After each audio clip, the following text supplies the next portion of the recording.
आभी आणि मी त्या दिवशी नेहमीप्रमाणे 4 वाजता ब्रेक घेतला. ऑफिसच्या बाहेर चहा प्यायला निघालो. अरे सॉरी, ओळख करून द्यायची राहिली. मी समीर, एका कॉल सेंटरमध्ये काम करतो. सर्वसामान्य नोकरदारांसारखा मीही एक. आणि आभी म्हणजेच आमचा बाप्पा. आभी आमचा हार्डवेअर इंजिनियर. खरं तर ही गोष्ट 2 वर्षापूर्वीची, जेव्हा मी एका कॉल सेंटरमध्ये काम करायचो. गोष्ट म्हणण्यापेक्षा एक भयावह अनुभव. होय, भयावह अनुभवच. त्या दिवशी चहा प्यायला निघालो. खरं तर मी आणि आभी 2 महिन्यापूर्वी एकत्र जॉईन झालो होतो. एकत्र जॉईन झाल्यामुळे आम्ही चांगले मित्र झालो होतो. चहा पीत पीत आभी बोलला, उद्यापासून दोघांचीही नाईट शिफ्ट चालू होते. तेव्हा आम्ही दोघांनी एकमेकांकडे आश्चर्याच्या नजरेने पाहिले. दोघेही चहा प्यायचे थांबलो आणि एकमेकांकडे पाहून हसायला लागलो. कारण नाईट शिफ्ट म्हणलं की आमच्या ऑफिसमध्ये थापांना उधाण यायचं. आमचे कलिक नुसते थापा मारायचे, म्हणे नाईट शिफ्टला कोणतर भूत असतं म्हणून. मग आभी आणि मी ठरवलं, बघू तर काय होते नाईट शिफ्टला. तिथून चहा पिऊन निघालो आणि थेट ऑफिसमध्ये येऊन बसलो. आमच्या ऑफिसमध्ये रामा म्हणून पिऊन होता. तो माझ्याकडे आला आणि म्हणाला, साहेब, नाईट शिफ्ट चालू होते तुमची, जरा जपून बर का. आता तुम्ही 200 जण काम करताय. रात्रीला 20 ते 25 जणच इंटरनॅशनल कॉल घ्यायला असतात. आणि रात्रीचे किस्से तर माहीत आहेतच तुम्हाला. इतकं बोलून तो तिथून निघून गेला. आमच्या ऑफिसमधला तळपदे तर नाईट शिफ्टचे किस्से सगळ्यांना फुलवून सांगायचा. नेहमीप्रमाणे ज्यांची नाईट शिफ्ट असणार त्यांना तळपदे अगदी घाबरवून सोडायचा. आणि आम्हाला माहीत होतं. ठरल्याप्रमाणे तळपदे आमच्याकडे आलाच. नमस्कार. नमस्कार समीर सर. उद्या म्हणे तुमची नाईट शिफ्ट चालू होते. काल जोशाची संपली. सुटला बिचारा. तुमचं काय खरं दिसत नाही. तुम्ही तर नवीन आहात. मग तुमचं तर काही खरं दिसत नाही बुवा.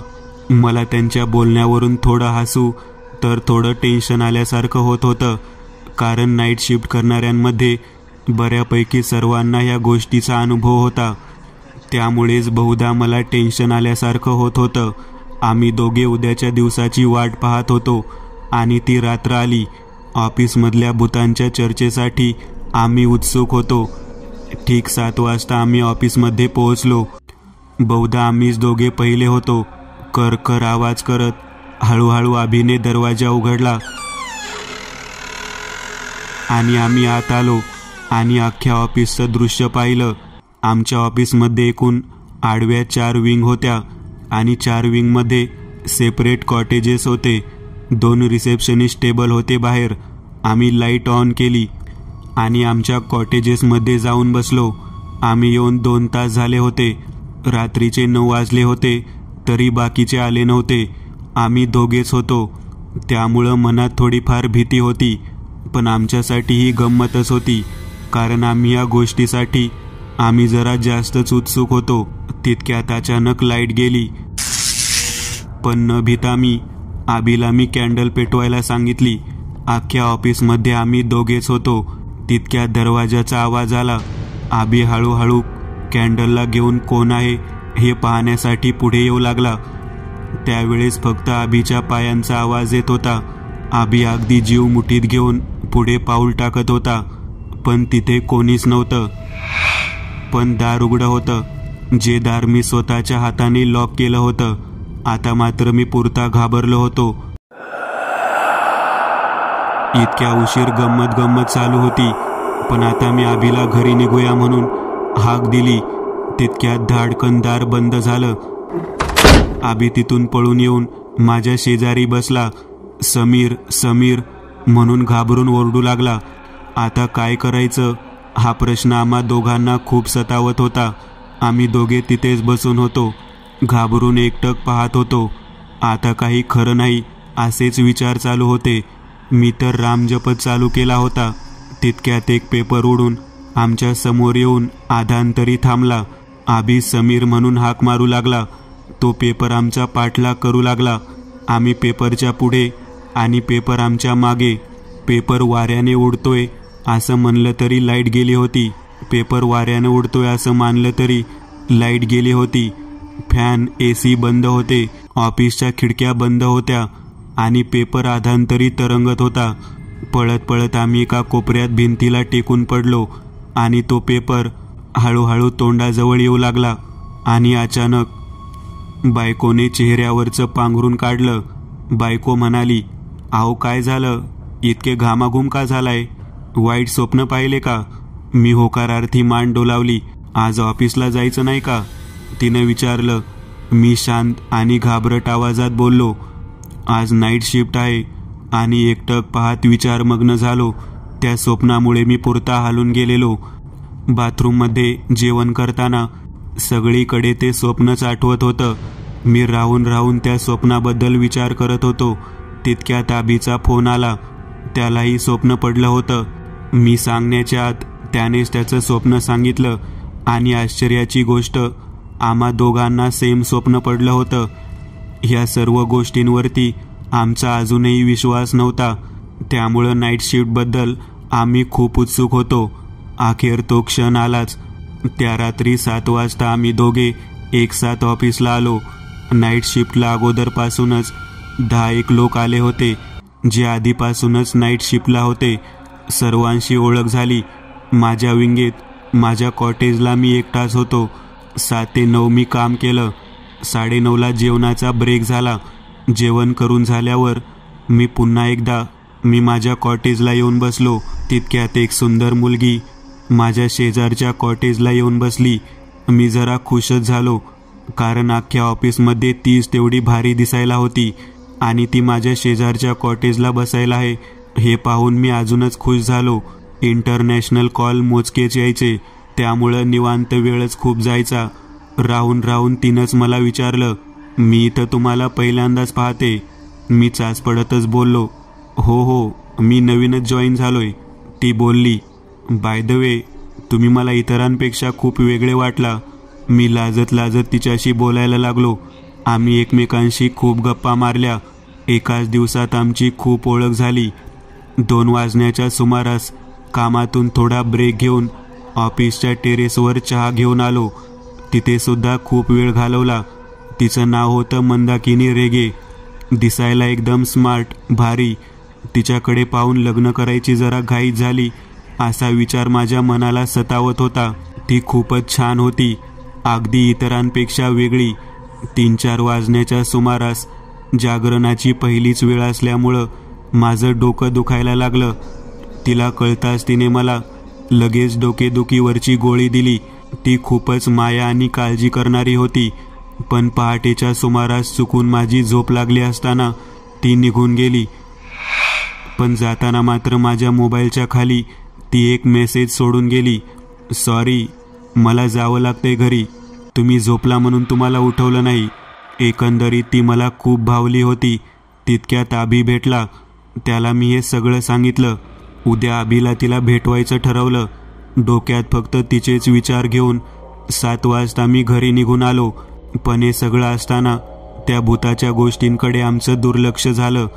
पण दुसऱ्या रात्री जे झालं ते मात्र भयंकरच होतं. ती रात्र खूपच छान गेली. खूप सुंदर आठवणी दिल्या होत्या तिने मला. खरंच ती नवीन झालेली मैत्रीण खूप छान होती. मी माझ्या बायकोलाही तिच्याबद्दल सांगितली. बायकोसुद्धा म्हणाली, "तिला जेवायला बोलवा एकदा घरी." माझ्या नाईट शिफ्टचं टेन्शन तिच्यामुळे अगदी गायबच झालं. एकंदरीत मी खूपच खुश होतो. दुसऱ्या दिवशी संध्याकाळी मी ऑफिसला निघालो. आभी सोबतच होता. आभीला आज मी तिला भेटवणार होतो. आभी माझ्याच कॉटेजला होता. 7 वाजल्यापासून मी आणि आभीने एकसाथ वेळ घालवला. 9 वाजले. आम्ही दोघेही जेवायला गेलो. गप्पा मारत जेवणही उरकलं. आज नव्या सिनियर्सची चांगली ओळखसुद्धा झाली. पण मी मात्र मंदाकिनीचीच वाट पाहत होतो, कारण तिला आभीला भेटवायला मी फार उत्सुक होतो. 10:30 झाले तरी ती आली नव्हती. आभी माझ्या शेजारीच होता. मी अगदी मन लावून तिची वाट पाहत होतो. माझ्या विंगेत फक्त मी आणि आभीच होतो. माझ्या विंगेच्या इथेच मॅनेजरची केबिन होती. 11 वाजून गेले होते तरी ती आली नव्हती. तिच्या न येण्याने माझी अगदी चिडचिड होत होती. 12 वाजायला आले होते. तेवढ्यात आभी बोलला, "अरे येईल ती, नको काळजी करू. कदाचित काहीतरी झालं असेल म्हणून आली नसेल." बरं तू शांत हो. बाय द वे, मी जातो 4थ्या विंगेत. पीसीला प्रॉब्लेम आलाय. मी शांत आवाजात ठीक आहे बोललो आणि अभि निघून गेला. मी शांत झालो. तितक्यात मॅनेजरच्या केबिनच्या फोनवर कॉल आला. मी केबिनचा दरवाजा उघडला आणि आत गेलो, पण तेवढ्यात फोन बंद झाला. मी कॉटेजमध्ये जायला माघारी फिरलो आणि पुन्हा एकदा फोन आला. इतक्या रात्री कोण कॉल करत असेल यावरून मला जरा शंका येत होती, पण धाडस करून तो कॉल उचलला. हॅलो. मुलीचा आवाज ऐकून मी हापकूनच गेलो. मी भीत हळू आवाजात बोललो, हॅलो, कोण बोलतंय? तितक्या समोरून उत्तर आलं, हॅलो, अरे मी मंदाकिनी बोलते. आणि मी हुश म्हणून सुटकेचा निश्वास सोडला. तू आहेस होय? अरे कुठेस? तू ऑफिसला आली नाहीस? ती बोलली, अरे सॉरी, मी नाही येऊ शकले.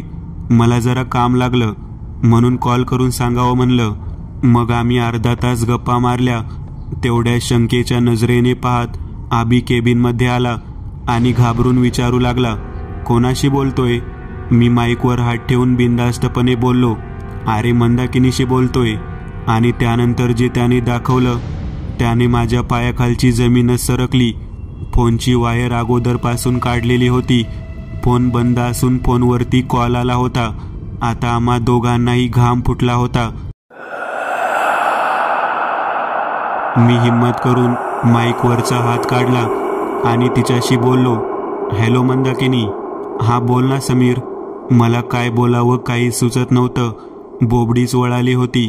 मी जोरात फोन ठेवून दिला आणि तिथून पळून आलो. 2 दिवसात मी आजारीच पडलो.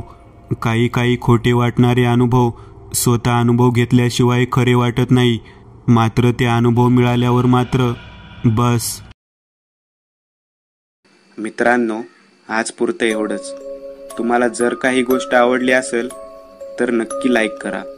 तुमच्यापैकी बरेचसे जण व्हिडिओ लाईक न करताच पळून जातात, पण हा जर व्हिडिओ तुम्ही लाईक केला तर मला जरा बरं वाटेल आणि असेच भारी व्हिडिओ बनवायची माझ्यात एनर्जी येईल. त्यामुळे नक्की लाईक करा. आणि अजूनही कोणी या चॅनलला सबस्क्राईब केलेलं नसाल तर लगेच सबस्क्राईब करून टाका. आणि बाजूची घंटी ती मात्र दाबायला विसरू नका. देवाची घंटी आहे ती. चला तर मग पुन्हा भेटूया अशीच एक आगळी वेगळी गोष्ट घेऊन पुढच्या